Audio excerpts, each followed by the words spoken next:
Pettit. Good morning, everybody. Greg Naftzger in here with Meghan Pettit. And Meghan is the resource conservationist of Whiteside County for their Soil and Water Conservation District. That's quite a title. It is. I know it's a mouthful. Yeah. Well, good morning. Glad to see you back again this month. Yeah. And before we get into your list, let's see what have you learned this past month. I mentioned quite a few different things, but I've learned a lot of stuff. Yeah. I'm learning a lot about CRP, and when I'm doing status reviews, I got to go, make sure that everything is correct on the land. So I'm learning a lot of plant identification. Like, I thought I knew plants, but man, there are a lot to learn. So I've been working on that. There's been a lot. Yeah. That going well for you? Yes, it is. I love it. So far, I'm loving it. Oh, good. Well, let's take a peek at what you've got here listed for today. Hummingbird Migration. I know some people have seen them, and many people haven't yet. My mom is super excited for them to start coming because she likes to watch them at her feeders. Yeah. But they should start coming anytime, though. They start to migrate here between April 20th and May 1st. So should be seeing them. They migrate from Central America or Mexico. So some of them make quite a journey. Yeah. And they'll fly alone. And a lot of times they'll fly a path that they've flown before, like they can remember that. And they'll fly during the day because flowers are more abundant, and they'll fly low so they can see those flowers and stop along the way. Generally, they can travel about 23 miles a day. I didn't know that. That's a lot of wing flaps for a tiny thing. Their little wings will be tired. Yeah. During migration, their hearts beat up to 1,260 times a minute, which I thought was crazy. And their little wings will flap 15 to 80 times per second. Wow. So they're really going. They typically gain 25 to 40% of their body weight in preparation for migration.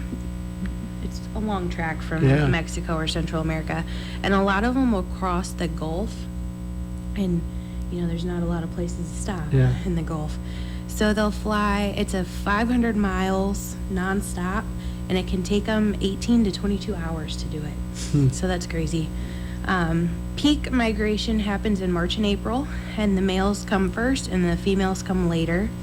And it can take them as much as a month to get just halfway up the U.S.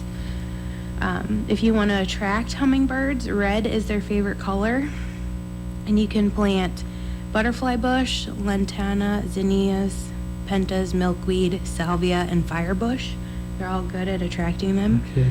And they actually will eat small insects, including mosquitoes and gnats. I didn't know that. I thought they just, had the nectar. Yeah. They also need some sort of a shelter. So trees and large shrubs provide really good protection and a good resting spot between their meals.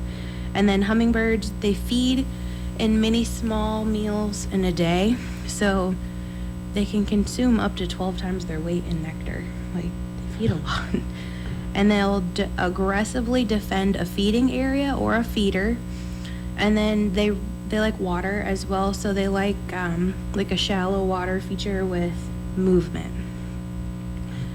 If you want to put feeders out, you want to mix 4 parts water to 1 part sugar, and don't use red dye or premixed commercial nectar because it can actually be harmful to them.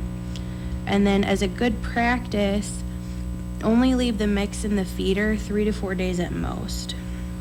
So then when you make a new mix, make sure you clean your feeder too because you want to keep them clean for them. And then they remember their favorite feeding locale. So if you have them this year, you'll probably have them again next year. And an interesting fact that I found said that a hummingbird's brain is about 4% of its body weight, which is a lot. It's greater than any other bird species. Compared to a human's brain, Ours is 2% of our body weight.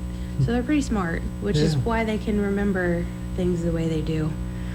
And then so I'm going to talk about the bird flu a little bit, ties into it. Yeah. It's an avian influenza, and it's caused by infection with avian flu type A viruses. So these viruses occur naturally among wild aquatic birds. So these would be your ducks, geese, swans, and even storks. And they can infect domestic poultry and other bird species as well. But waterfowl can carry the disease without becoming sick. But poultry are very susceptible and can die in large numbers. The last fact that I saw, about 27 million birds have been killed so far. Raptors, like eagles and owls, have a 90 to 100% mortality rate with the disease, and more than 3 dozen eagles have died so far, which is really sad. The virus passes bird to bird in their saliva, nasal secretions, and feces, and they can become infected through contact with surfaces that are just contaminated with the virus, like one bird doesn't need to touch another bird. The IDNR, the Illinois Department of Natural Resources, recommended that we take down our feeders through May 31st or until the infections in the Midwest subside. And that's because the bird feeders are seed and grain feeders. So those seeds and grains can inadvertently attract waterfowl. As far as I know, though, there haven't been any reported cases in songbirds. There is no evidence that a hummingbird or an oriole feeder can serve as a source of the flu transmission, just because they're not seed and grain feeders. You know, it's a nectar type. So they're not concerned of those as of now. And then the IDNR recommends cleaning and rinsing your bird feeders and bird baths with a diluted solution of bleach, so 9 parts water to 1 part bleach, before you put them away. And then if you can't put the feeders and baths away, they recommend that you clean them weekly with that type of solution. And they want you to avoid feeding any wild birds in close proximity to domestic flocks. And then if you want to provide an alternative food source for birds, planting native shrubs and wildflowers in the month of May would be a good way you could do that. And then they said the IDNR would like you to call if you see any occurrences of deceased or sick eagles, or if there are 5 or more deceased birds in one location. And you can find the number on their website. Okay. Then, I don't know, I kind of like tree diseases. I learn a lot as I Okay. research them. So this month I have Dutch elm disease, and it's a fatal fungal disorder. It gets its name because it was discovered in the Netherlands in 1921, and according to the USDA website, it was discovered in the US in the 30s. And then only elms or closely related plants are susceptible to this, and American elm is very susceptible. You'll start to see yellow foliage on 1 or more branches from the late spring to midsummer, and then the foliage will turn brown and wilt, and that's called flagging. If it's infected in the spring, it'll die within that growing season. If it's infected in the fall, it can potentially survive the winter, but it's probably going to die the next spring. It's spread by the feeding activities of bark beetles, specifically the native elm bark beetle and the lesser European bark beetle. So they'll breed under the bark of the dead elms, and then they'll accumulate spores as they grow, and then they'll take those spores with them to healthy trees and will infect the healthy trees as they feed on like little twigs. And then it can also be spread by the root grafts. To manage Dutch elm disease, you have to promptly remove dead or dying trees and sanitize it by either burning the wood, debarking them, or you can even bury them. And that has to happen before the elms leaf out in the spring. And to sever the root grafts, you need to trench with a backhoe or a vibrating plow 3 to 4 feet down. And that brings us to, it's springtime. It's planting time. It's one of my favorite times. The USDA released its fourth crop report Monday afternoon, May 2nd, so I'm a little behind. As of Sunday, the 1st, corn was 14% planted, and we're behind. The 5-year average is 33%. But it's been pretty windy and it's been pretty wet. But I don't think we need to worry too much yet. We'll get it in. Yeah. And then It seems to grow so fast. Yeah. Once you do plant. Yep. And then beans are planted at 8%, which is down from the 5-year average of 13%. So they're behind too, but like I said, we don't need to worry quite yet. We got time. And then with that being said, it is planting time. Be on the lookout for farm equipment. Don't assume that they can see you. Slow down and then keep a safe distance and use caution when passing them. You wouldn't want to get into an accident. That's for sure. They're a little bit bigger than you are. That's for sure. So, Well, that kind of covers what you've had for your list of topics you wanted to cover today. We've just recently, in the last 2, 3, 4 years, have lost all of our elm trees. Not elm trees, excuse me, our ash trees. I think I'm going to talk about the emerald ash borer next month. Okay. My sister was asking me about it too. Some of hers are dying. Yeah. So I'll have lots of information for you. Oh, good. Yeah.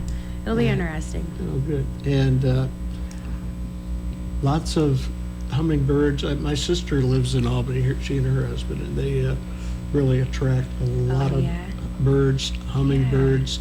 And, you've heard in the news about making sure you clean out your bird feeders, clean out your little bird houses. And you got to clean everything with that solution, that bleach solution. Yeah. Oh, good. Well, we've got a couple of minutes left here. Now, what have the folks at the Whiteside County Soil and Water Conservation District got lined up for you for, say, maybe the rest of this month? So I've got some status reviews to go out and do. Got to go out and look at things. I think that's mostly what I need to get done. We just got done with our tree sale and our fish sale. Oh, yeah. So things should start slowing down now, and I can just get in and get some status reviews done. Oh, good. Yeah, how'd your sale go? It was good. We sold a lot of trees and we sold a lot of fish, so it was really good. Excellent. All right, well, hey, Meghan, we will talk to you again in a month. And folks, we've been talking with Meghan Pettit, who is a resource conservationist for the Whiteside County Soil and Water Conservation District. And thanks, Meghan. Yeah, thank you. Okay.